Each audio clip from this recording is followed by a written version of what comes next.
आता आपल्या आवडत्या मालिकेचे संपूर्ण भाग मालिका प्रसारित झाल्यानंतर लगेचच पाहू शकता पूर्णपणे मोफत फक्त सन नेक्स्ट वर. सर आले, सरच सांगतील समजावून काय ते. पेपर्स आणले? Yes sir.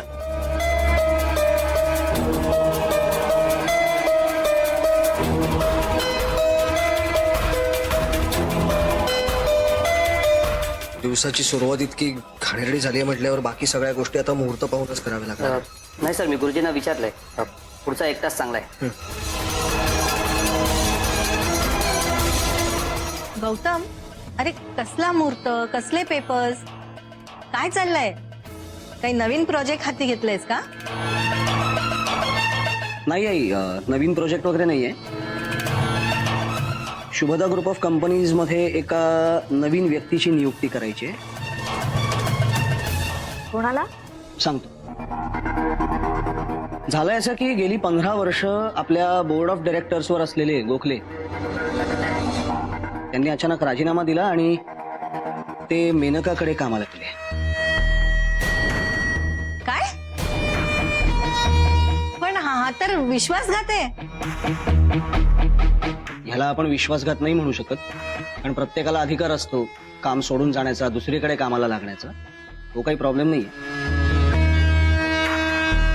प्रॉब्लेम एवढाच आहे की गोखल्यांनी हे सगळं काही पूर्वकल्पना न देता केलं.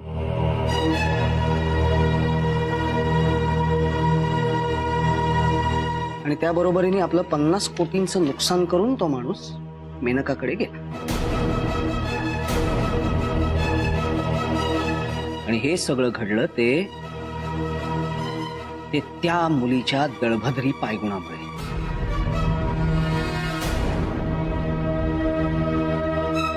गौतम, आता तिचा ह्याच्याशी काय संबंध? काय संबंध आई? गेल्या 20 वर्षात माझ्या आयुष्यात जे जे काही वाईट घडले ते सगळं तिच्यामुळेच घडलंय. पुन्हा एकदा पुरावा हवाय का? देतो. आई, आज एका अत्यंत चांगल्या कामासाठी निघालो होतो घरातून ऑफिसला जायला. तर ही मुलगी कोणाच्याही नकळत माझ्या गाडीत येऊन लपून बसली होती. काय युवराज? वाटेत असताना मला ती दिसली अचानक. त्या क्षणी तिला गाडीतनं उतरवलं आणि तेव्हाच हे सगळं भयानक जे घडलंय ते सांगणारा मला फोन आला.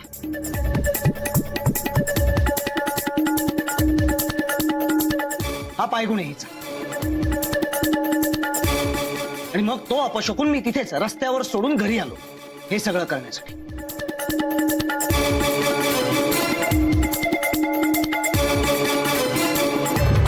ठीक आहे, त्या मुलीला माझ्या आयुष्यात असेच अपशकून पेरत राहायचेत ना, राहू देत तिला. त्याला काउंटर करण्यासाठी माझ्याकडेही मार्ग आहे ना.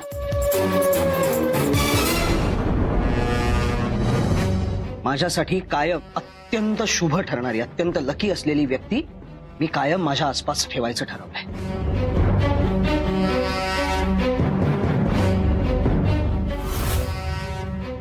आणि ती व्यक्ती म्हणजे आपली पियू मंजिरी.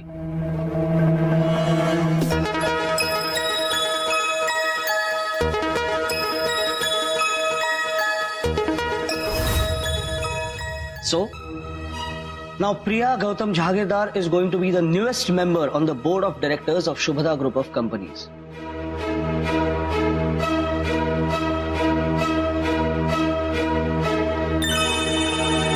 Hey, congratulations, princess. मी म्हणजे काय? बाबा पण मी काय? इकडे बस, इकडे आधी. तुला मी सांगितलं होतं ना, तू मलेशियाला जायच्या आधी एका मोठ्या जबाबदारीसाठी आता तुला तयार राहावं लागेल. आय नो, हे सगळं खूप अचानक घडलं. मलाही माहित नव्हतं ही जबाबदारी इतक्या पटकन येईल तुझ्यावर, पण ह्या सगळ्यामुळे ती आली.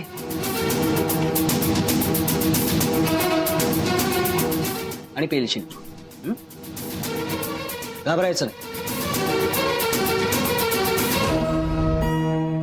बाकी सगळ्या बोर्ड मेंबरशी बोलणं झालंय. सगळ्यांना मान्य आहे, सगळ्यांनी सह्या केल्यात, मी सुद्धा सह्या केल्यात. आता राहिलेच फक्त तू. आणि काही घाबरायचं नाही. कारखानीस काका आहेत, मी आहे ना. डॉक्युमेंट्स नीट बघ आणि सह्या कर घे.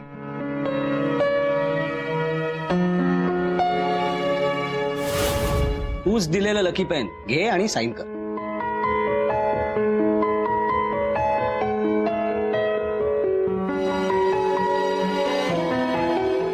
थांबा.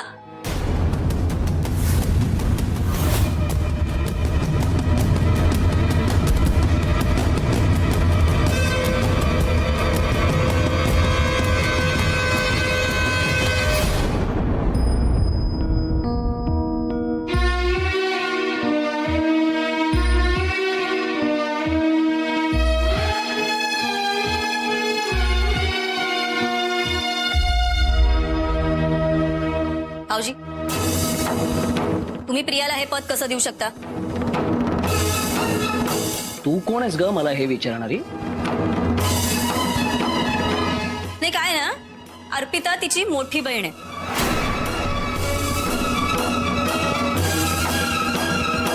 तिचा विचार नाही केलात कधी? तिला विचारलं? ती तुमच्या व्यवसायाची पहिली वारसदार आहे.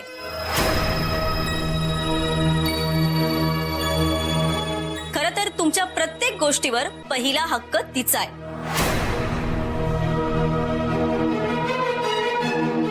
काय आहे ना वसुधाबाई, मुळात ज्यातली आपल्याला काही अक्कल नाही, माहिती नाही, त्या विषयात प्रत्येक वेळी ना खुपसून नाही असं म्हणतात, पण तरी तुम्ही खुपसता म्हणून सांगतो. माझा संपूर्ण हा व्यवसाय शुभदा ग्रुप ऑफ कंपनीज मला काही कुठल्या वारसा हक्काने मिळालेला नाहीये. मी स्वतः खूप कष्ट करून हे सगळं उभं केलंय. या कंपनीचा संस्थापक, फाउंडर आणि मॅनेजिंग डायरेक्टर आहे मी.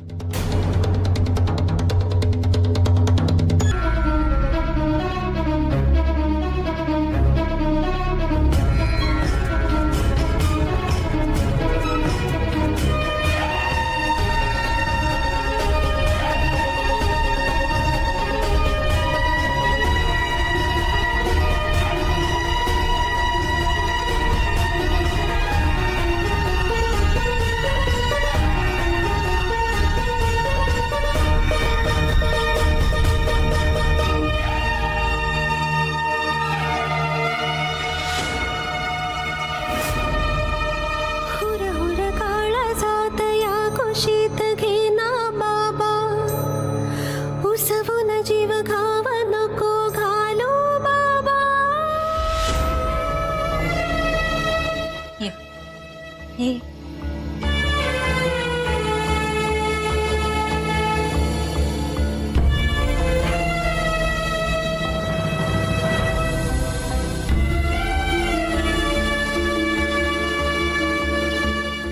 उदय कर साई. नाही पिऊ, ह्यो बाबांनी मला हे पेन दिलं, हेच खूप आहे माझ्यासाठी.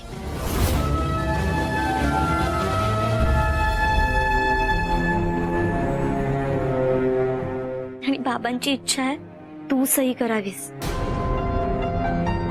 तू सही कर.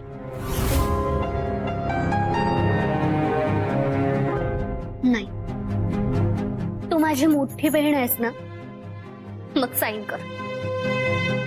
तुझं माझ्यावर प्रेम आहे की नाही अप्पूताई? हे काय बोलतेस तू? अगं मग आम्ही सगळे सांगतोय. मी सांगतेय, मंजू सांगते, आजी सांगतेय. मग कर ना प्लीज.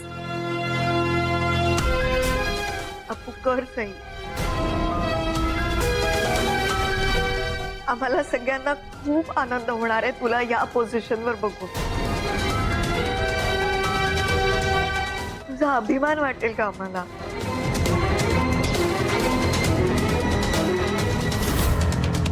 अप्पू कर सही बाळा.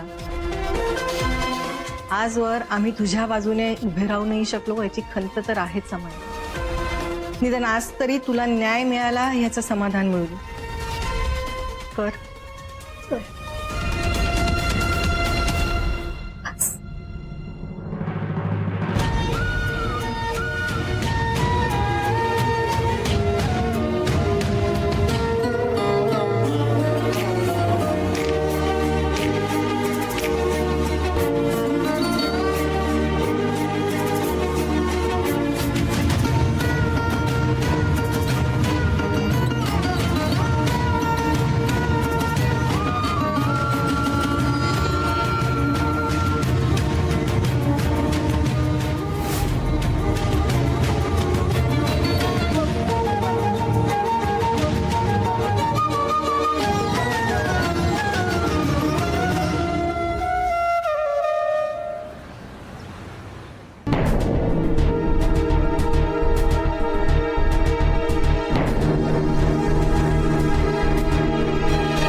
जरा शांत होता का?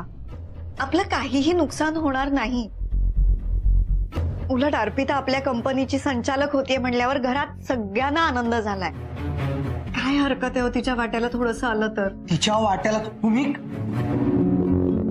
तुम्ही लोक काय बोलता, काय विचार करता, काय वागता, तुम्हाला तरी कळतं का ग? कसला आनंद होतोय तुम्हाला? आणि तिच्या वाट्याला जे आलंय म्हणतेस ना तू, ते मुळात पिऊच्या हक्काचं आहे नाही का? हिनी आणि हिच्या मावशीने मिळून हिसकावून घेतलंय ते दिसत नाही का तुम्हाला? मी डे 1 पासून सांगत आलोय, ही मुलगी दिवळ काढणार आपला. आता तर काय संचालक पद आलंय हातात. लिहून घ्या माझ्याकडून, शुभदा ग्रुप ऑफ कंपनीचं नाव धुळीत मिळवल्याशिवाय ही मुलगी स्वस्थ बसणार नाही. हो, असं कसं करेल ती? तिच्या आईच्या नावाची कंपनी आहे, ती नुकसान कसं होऊ देईल? उलट मी तर म्हणते अर्पिता तिच्या गोड आणि प्रेमळ स्वभावाने ऑफिस मधल्या सगळ्यांना आपलंसं करून टाकेल. बघा तू. ए बाई, अगं आपला जो बिझनेस आहे ना, त्या बिझनेस मध्ये काम करताना वावरताना हे प्रेमळ स्वभाव, गोड स्वभाव उपयोगाचे नसतात. रायव्हल्स येऊन लचके तोडून घेऊन जातील बिझनेसचे. इथे सडेतोड असावं लागतं, धाडसी असावं लागतं, चौफेर लक्ष ठेवावं लागतं, उघड्या डोळ्यांनी, उघड्या कानांनी आणि बुद्धी चातुर्याने. आणि हे सगळे गुण आपल्या पियू मध्ये आहेत. आणि कसला कुठला प्रेमळ स्वभाव. अगं नाटकं चालली आहेत ही सगळी प्रेमाची, आणि ह्या नाटकांनी तुम्हाला ती आज तगायत फसवत आली. आजही बघ की केलंच की इतकं सुंदर नाटक. अहो, का नाटकं करेल ती? खरंच मनाने स्वच्छ आहे ओपूर. तुम्ही प्लीज तिच्यावर संशय घेणं बंद करा ना. मंजिरी, तिच्यामुळे आलेल्या अडचणींची, झालेल्या नुकसानाची यादी वाचायला लागलो ना तर दिवस सुद्धा कमी पडेल अख्खा. बघ ना तुझा ठेवून, काही न सांगता न विचारता मेनकाकडे कामाला जाते ही मुलगी. हा, मेनकाकडे. बरं आता तर काय कंपनीची डिरेक्टर बनलीये, टायअप करून घेईल मेनकाशी. हो, ऐक, पिऊसाठी स्थळ आणलं होतं, ही मध्ये येऊन बसली. काय झालं पुढे? आयुष्यात पहिल्यांदा मला पोलीस स्टेशनचं तोंड बघावं लागलं. कोणामुळे? बरं तेही सगळं सोड, झाल्या गेल्या गोष्टी सोड, आजचं बघ ना. आज फक्त माझ्या गाडीत ती बसली होती लपून, तरी एवढं मोठं नुकसान झालंय माझं. तुम्हाला कळत नाहीत काय संकेत? आणि त्यात आता भरीला तिची ती मावशी. या दोघींमुळे, त्यातल्या त्या मावशीच्या ह्या डोक्यामुळे ना आपण सगळे अडचणीत येणार आहोत. अजूनही वेळ गेलेली नाहीये. शहाणे व्हा, जरा सावध व्हा आणि उघड्या डोळ्यांनी बघा आसपास काय चाललंय. प्रेमळ स्वभाव बघताय.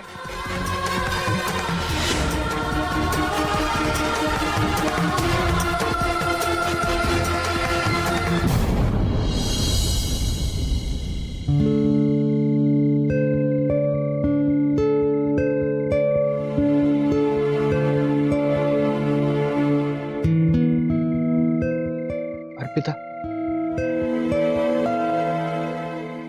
अगं वाजलेत बघ किती. म्हणजे इतक्या रात्री तू बाहेर काय करतेस? झोप लागत नाहीये का? अर्पिता, हे बघ, मला तुला सॉरी म्हणायचं. आज जे काही झालं ना त्यामध्ये खरंच माझी चूक नव्हती. अगं हे बघ, माझा नाईलाज होता. राज, दुसरा काही पर्याय होता का आपल्याकडे? पण अर्पिता, मला माझ्या मनाविरुद्ध खोटं बोलावं लागलं. आणि तुला माहितीये ना, जर मी खोटं बोललो नसतो ना तर गौतम सरांना माझ्यावर डाऊट नक्की आला असता. मी तुला पैसे द्यायचाही प्रयत्न केला, पण गौतम सरांनी मला थांबवलं. हे बघ, मला माहितीये तू रडत रडत पायी घरी आली असशील, त्यासाठी खरंच सॉरी. खरंच सॉरी. नाही, मला कळतंय हे सगळं करणं तुझ्यासाठी खूप गरजेचं होतं. तुला बाबांजवळ राहणं खूप गरजेचं आहे. माझ्यासाठी नाही, तर बाबांच्या रक्षणासाठी. आणि तू त्यांचा विश्वास जिंकलायस. मला खूप अभिमान वाटतो तुझा. थँक्स अर्पिता. मगाशी तू कुठल्या तरी विचारात होतीस. काही झालंय का? शिवराज, अरे आजीने तिचं घर, संपत्ती सगळं माझ्या नावावर केलं. हे सगळं तिने तिच्या इच्छेने दिलं म्हणून मी एक्सेप्ट केलं. पण युवराज, आज बाबांच्या विरोधात कंपनीची डिरेक्टर म्हणून सही करताना खरंच खूप त्रास झाला रे.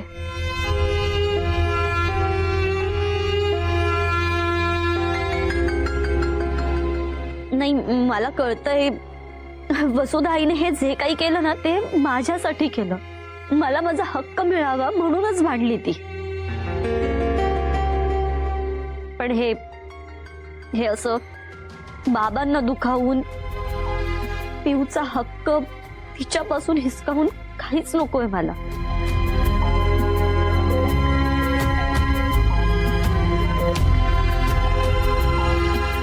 युवराज, ती एक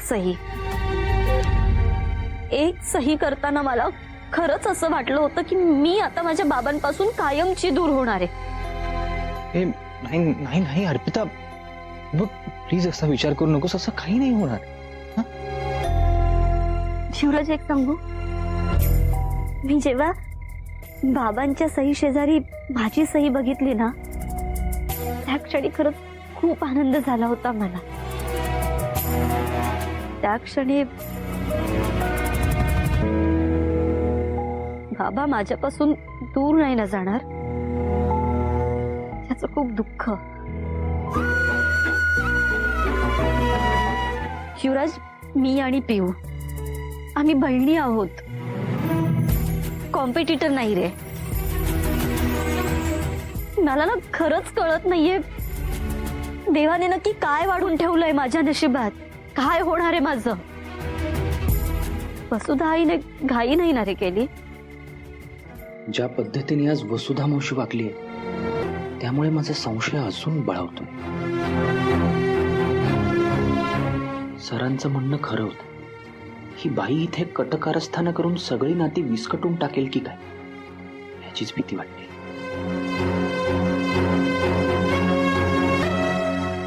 युवराज, काय झालं? कसल्या विचारात हरवलायस? नाही, काही नाही.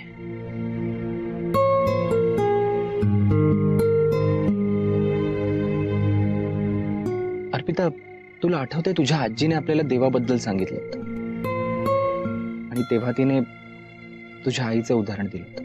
तुझ्या आईमध्ये धैर्य, आत्मविश्वास, निर्णय घेण्याची क्षमता आणि त्या गोष्टीवर ठाम राहण्याची कुवत होती. अर्पिता ग, तुझ्या आजीसारख्या इतक्या अनुभवी माणसाचा प्रत्येक शब्द मोलाचा असतो. आणि गंमत काय माहितीये, ह्या अशा माणसांच्या ना प्रत्येक वाक्याचा ना वेगळा अर्थ असतो. त्याचा एकच अर्थ नसतो, तो आपल्याला शोधायचा असतो. अर्पिता, तू फक्त गौतम जहागीरदारांची मुलगी नाहीस, तू त्याहून खूप जास्त आहेस. तू तुझ्या कमला आजींची नातही आहेस आणि तुझ्या शुभदा आईची मुलगी सुद्धा आहेस. म्हणून एकदा खरंच विचार कर की तू कोणाच्या हाताचं खेळणं तरी नाही ना बनून बसली आहेस. सॉरी, माझ्या मनात जे आलं मी ते बोललो, पण तू नक्की विचार कर. येतो. Good night.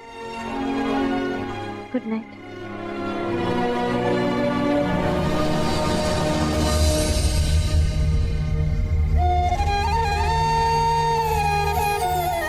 आणि अर्पिता, बघ रात्र खूप झाली आहे, स्वतःला त्रास करून घेऊ नकोस. झोप लवकर.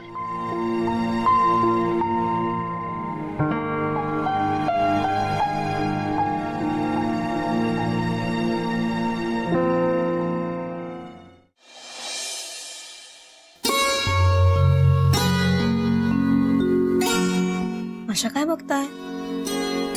मंजिरी, तू भाजी चिरताना असं जवळ ठेवून चिरतेस, पण मी कांदा कापताना अशी लांब ठेवून कापते. म्हणजे काय?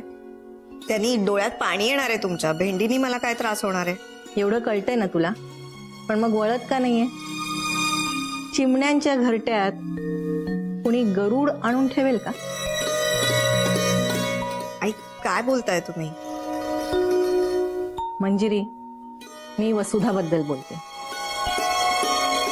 ती कितीही चांगली असली तरी तिचे विचार वेगळे, संस्कार वेगळे. दूध आणि मीठ कोणी एकत्र करतं का? मिठाचा एक कण जरी दुधात पडला तर दूध वायाच जाणार ना. तसंच काही काही गोष्टी वेगळ्या ठेवण्यातच भलाई आहे.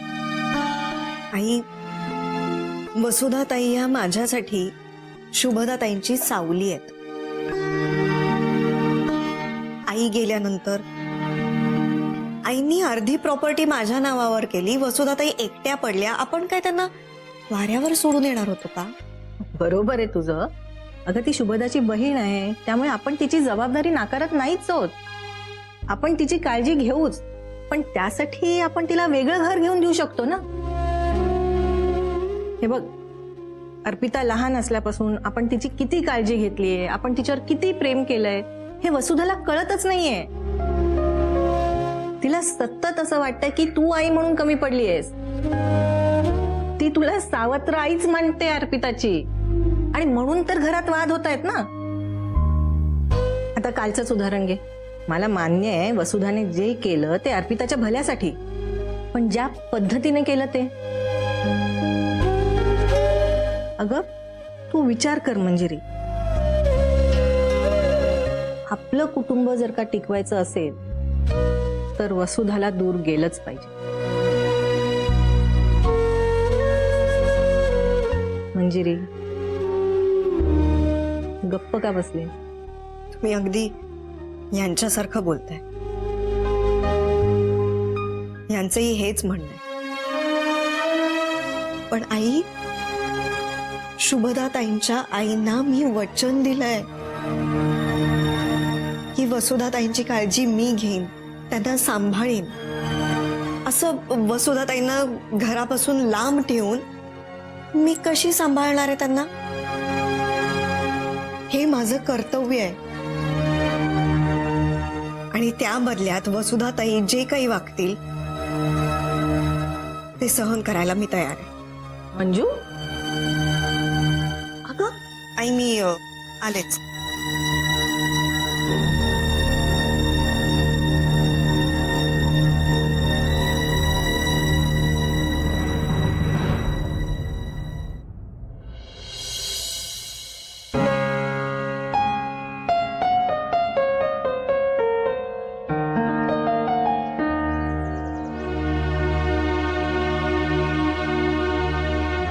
मंजू, बघितलंस? इतक्या वर्षात तुला जे जमलं नाही ते मी काही दिवसांमध्ये करून दाखवलं. म्हणजे अर्पिताला तिचा हक्क मिळाला, आनंदाची गोष्ट आहे ना? हो हो, तुम्हाला सगळ्यांनाही बरं वाटलं असेल, हो ना? का तुम्हाला असं वाटतंय की मी प्रियाचा हक्क हिरावून घेतलाय? नाही, अजिबात नाही. नाही म्हणजे मला मान्य आहे हा की तू खरंच तिला आईचं प्रेम दिलंयस, आणि खरी आई ती असते जी आपल्या मुलीच्या हक्कासाठी लढते, जशी मी लढले. आणि जिला ते जमत नाही, भले तिने किती माया लावली ना तरी तिला म्हणतात सावत्र आई. अगं हे बघ, हे मी नाही म्हणत ग, जगाची रीतच आहे तशी. पण तू काळजी करू नकोस, मी आहे ना. मी अर्पिताच्या बाजूने उभी राहीन, तिची खरी आई म्हणून, माझ्या बहिणीच्या मुलीची सख्खी आई.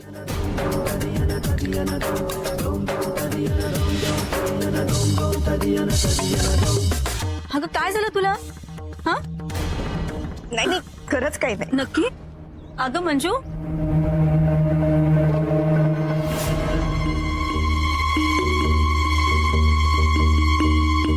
वसुधाई, तू आता आईला काही बोललीस का? नाही, ती अशी रडत का गेली आतमध्ये? काय झालं?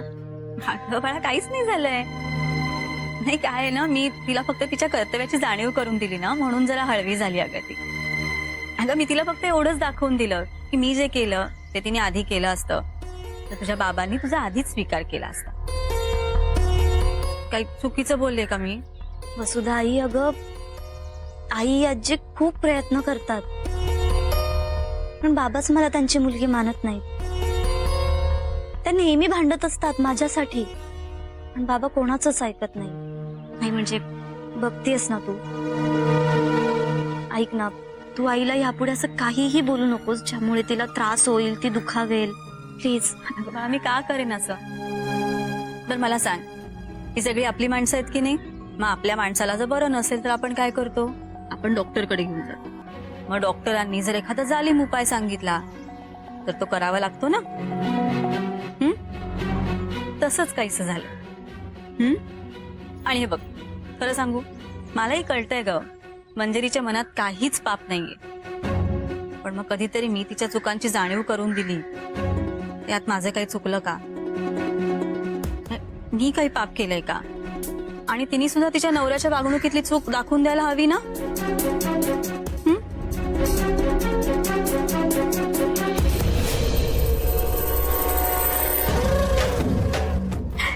अगं जाऊ दे ना आता हे सगळं. 20 वर्षानंतर तुला तुझ्या आईच्या नावाच्या कंपनीमध्ये तुझं स्थान मिळालंय. तू ह्याचा आनंद घे. सुधाई, तू माझ्यासाठी हे जे काही केलंयस ना, ते मी कधीच नाही विसरणार. अगं बाळा, ही तर फक्त सुरुवात आहे. तुझ्यासाठी अजून मला खूप काही करायचंय. चल आज चल.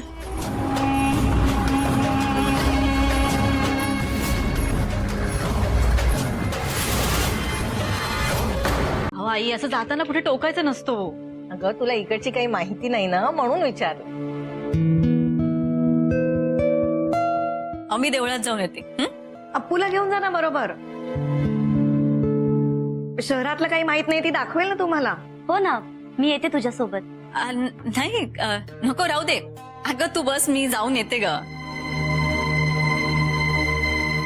बरं ऐका, बाहेर गाडी आहे, मी युवराजला सांगू का? नाही, तो भाऊजींचा अंगरक्षक आहे ना, मग काही गरज पडली तर असू देत त्याला इथेच. आणि मी काय ग गावातली बाई, आम्हाला सवय असते 10 मैल पायी चालण्याची.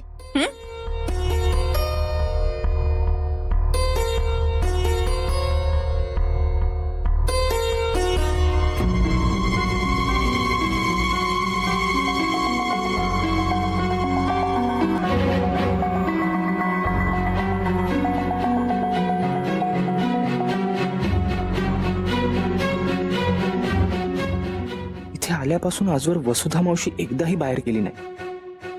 कुठं जात असेल ही? काल पेपर्सवर सही करण्याचा जो ड्रामा झालाय, त्यानंतर माझा विश्वासच नाही उडला या बाईवर. पाठलाग करायला पाहिजे हिचा.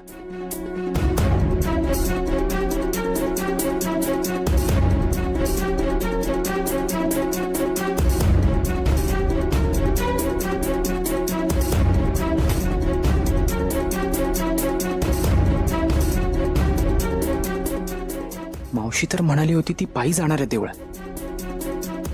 आता तर डाऊट पक्का झाला.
Dead end. बाईनी मला चकवा दिला वाटतं. गौतम सर म्हणतात तशीच असेल का ही बाई?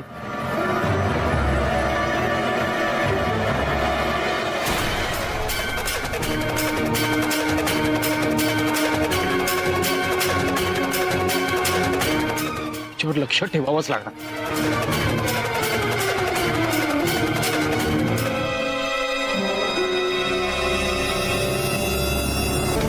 थांबा थांबा इथेच थांबा इथेच थांबा.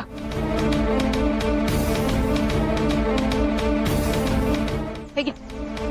ओ कोण पाहिजे? हे मला विचारणारा तू कोण? ते आत गेलेत ना, त्यांना विचार आधी. ते आमचे मालक आहेत, असं भेटता येणार नाही तुम्हाला. पण मी त्यांना भेटल्याशिवाय इथून जाणार नाही. चल हो बाजूला. हो थांबा, तुम्हाला कोणाला भेटायचं आहे? हे बघ, मला माझ्या मुलाला भेटायचंय. मी त्याला आत्ताच आत जाताना पाहिलंय. कोण आहे तुमचा मुलगा? युवी, युवराजची आई आहे मी. थांबा फोन करतो मी. सूज कमी झाली. थँक्यू. दे इकडे, मी लावते. नाही राहू द्या, मी लावतो. अरे कशाला, मी लावते ना. हो मला माहिती आहे ना नक्की कुठे लागले ते. बरं. लावतो मी.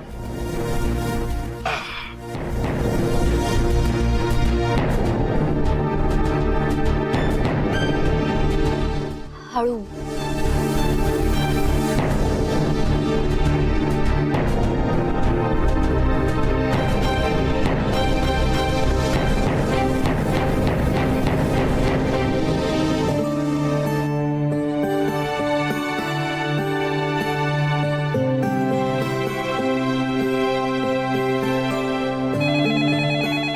यू बघतेस प्लीज. हो मी घेते. हॅलो. हॅलो मॅडम, युवराजची आई आले. युवराजची आई आत आली तर खूप गोंधळ होईल. युवराज आणि अप्पूताईचं प्रेमाचं सिक्रेट उघडं पडेल. काय करू?